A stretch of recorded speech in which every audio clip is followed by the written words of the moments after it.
நம்முடைய மீறுதல்களின் நிமித்தம் அவர் காயப்பட்டார். நம்முடைய அக்கிரமங்களின் நிமித்தம் அவர் நொறுக்கப்பட்டார். அவருடைய தழும்புகளால் குணமாகிறோம்.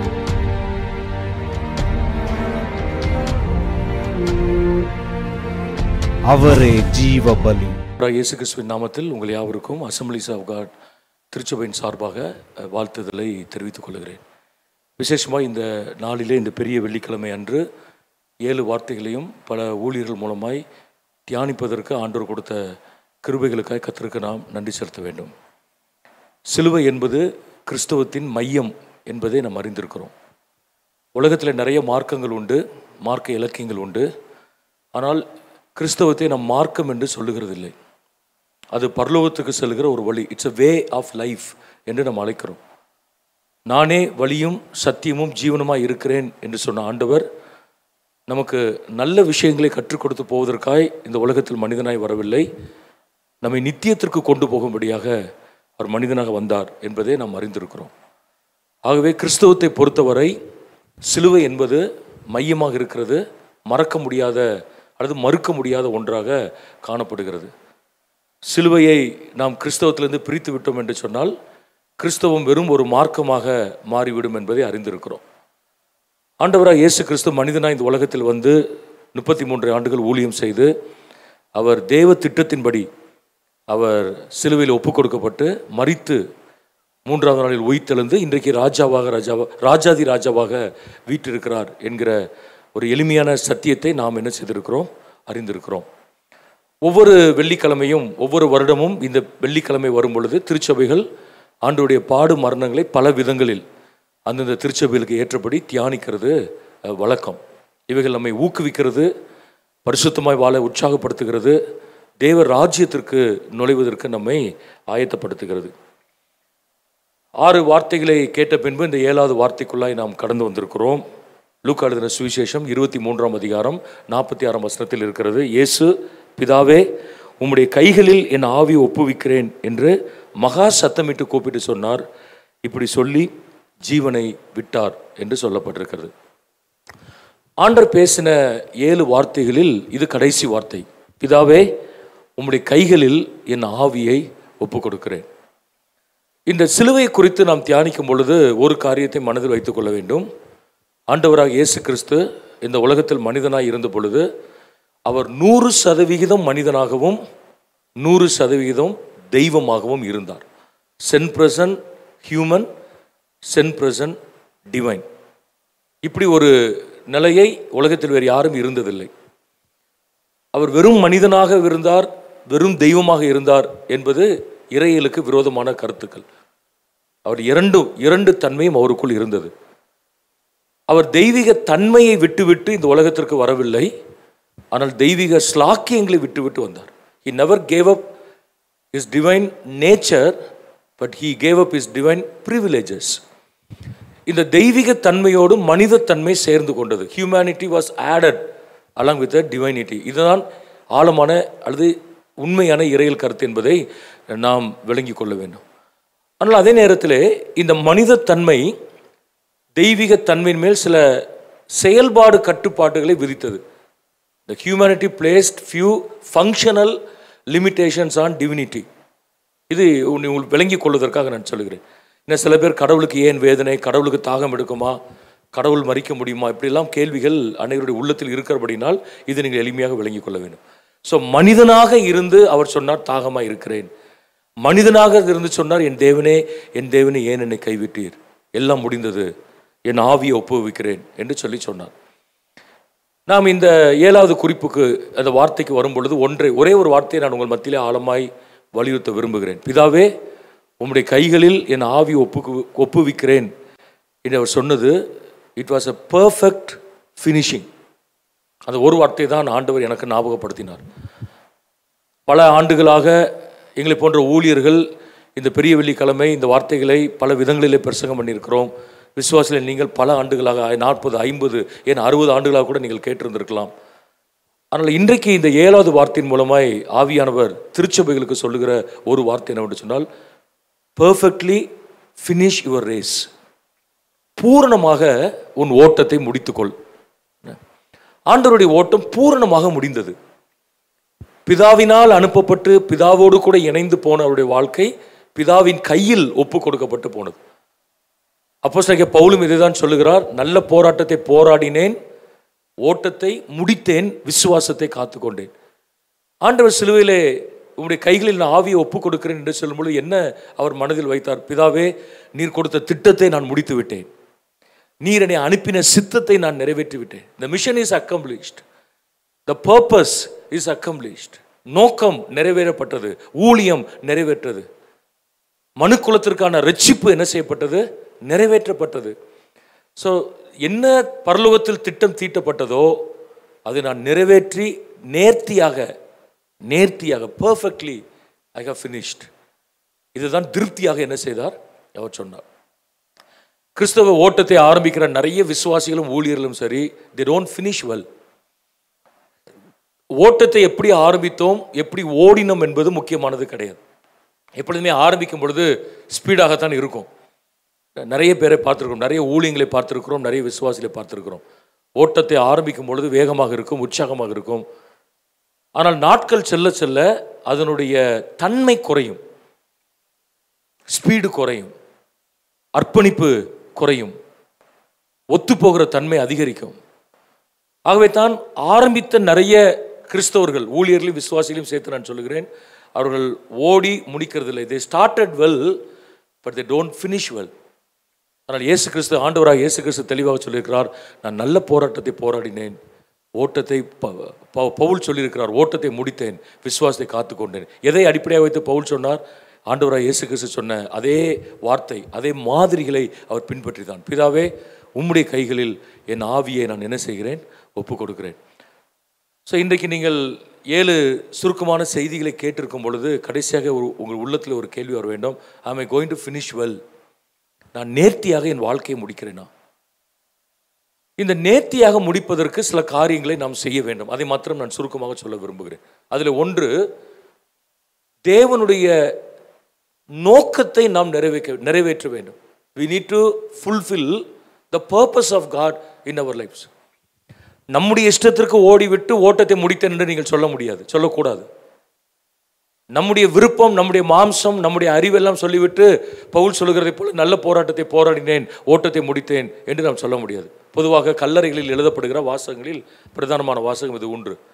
அவர் நல்ல போராட்டத்தை போராடி ஓட்டத்தை முடித்தார் என்று போதலாகி நாங்கள் சொல்லுகிறது உண்டு. ஆனால் உண்மையிலேயே அவர் தேவ நோக்கத்தை தான் நிறைவேற்றி இருக்கிறாரா என்பது ஆண்டவருக்கு மாத்திரம்தான் தெரியும்.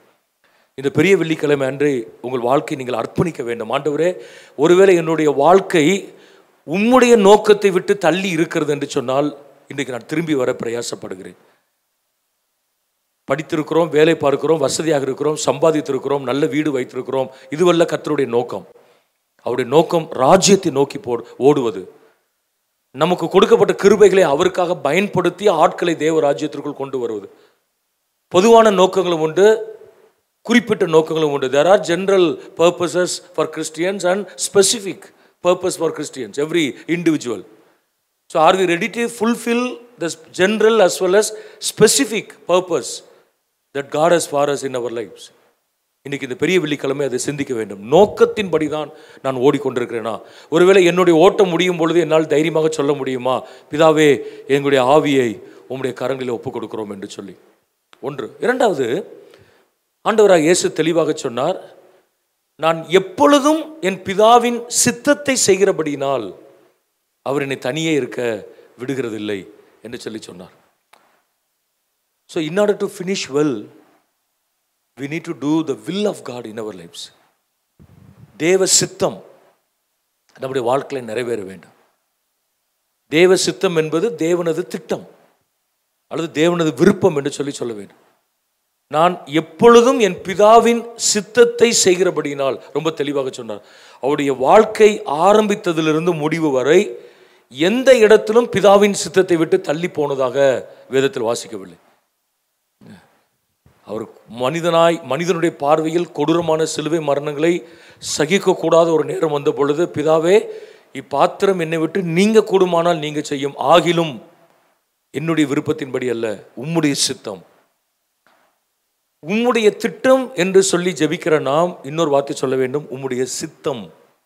Not only your purpose but your desire, your will should be fulfilled in our lives of God. அதான் நம்முடைய ஜெபமாக இருக்க வேண்டும். உம்முடைய சித்தம் என் வாழ்க்கையில், என்னுடைய இடம், என்னுடைய படிப்பு, என்னுடைய திருமணம், என்னுடைய வேலை, அல்லது என்னுடைய ஊழியம், என்னுடைய எதிர்காலம், இவைகள் எல்லாம் உம்முடைய சித்தத்தின்படி இருக்க வேண்டும் ஆண்டவரே. அதற்கு என்னை அர்ப்பணிக்கிறேன் என்று சொல்லி சொல்ல வேண்டும். பெரிய வெள்ளிக்கிழமை என்றால் கோவிலுக்கு போவது, வார்த்தைகளை தியானிப்பது, திரும்பி வருவது அல்ல கிறிஸ்தவம். இந்த செய்திகளை திரும்ப திரும்ப கேட்டு நம்முடைய வாழ்க்கையை நாம் என்ன செய்ய வேண்டும்? அர்ப்பணிப்பதற்கு நாம் கடமைப்பட்டிருக்கிறோம். நேர்த்தியாக முடிக்க வேண்டும் என்று சொன்னால் அவருடைய சித்தத்தை நாம் செய்ய வேண்டும். அவருடைய பாதத்தில் காத்திருக்கும் பொழுது சித்தத்தை வெளிப்படுத்துகிறார். சூழ்நிலைகள் மூலமாய் சித்தத்தை வெளிப்படுத்துகிறார். அவருடைய வார்த்தையின் மூலமாய் சித்தத்தை வெளிப்படுத்துகிறார். பரிசுத்தவான்களின் ஆலோசனை மூலமாய் சித்தத்தை வெளிப்படுத்துகிறார். இந்த சித்தம் என்று செய்யும் பொழுது நிறைய பேர் கேள்வி கேட்பாங்க, எப்படி, how do I know is it God's will? எப்படி தெரிந்து கொள்வது, எப்படி அறிந்து கொள்வது? ரொம்ப simple. You pray for inner conviction, peace and some symbols. எப்பொழுதுமே நான் எங்கள் சபையில் சொல்கிறது வழக்கம். அடையாளத்தை கேளுங்க, look for symbols, look for inner conviction and peace. நான் என்னுடைய வாழ்க்கையில் அப்படி தான் பழகி இருக்கிறேன். மேஜர் டிசிஷன்ஸ் எல்லாம் வரும்போது சில பாஸ்டர்ஸ் ஃப்ரெண்ட்ஸே சொல்லுவாங்க, எனக்கு தெரிஞ்ச ஒரு ப்ராஃபட் இருக்கிறாரு, அவர்கிட்ட ஜோம் பண்ணலாமான்னு சொல்லி. I said no. எனக்கு கன்விக்ஷன் வராமல் ப்ராஃபட் சொன்னதை செஞ்சேன்னா நான் சித்தமாக இருக்கேன். ப்ராஃபட் நம்ம கேட்டதுனால சொல்லுவார், ஓ ஒரு பெரிய பாஸ்டே வந்து நம்மள்ட்ட கேட்குறாரு, அவருக்கு எப்படி நம்ம சும்மா அனுப்புறது, எதையோ சொல்லி அனுப்புவார். So don't go to the prophet, go to God. ஆண்டவர்கிட்ட போங்க. ஆண்டவர் எனக்குள்ள ஒரு கன்விக்ஷனை தாங்க ஆண்டவர்.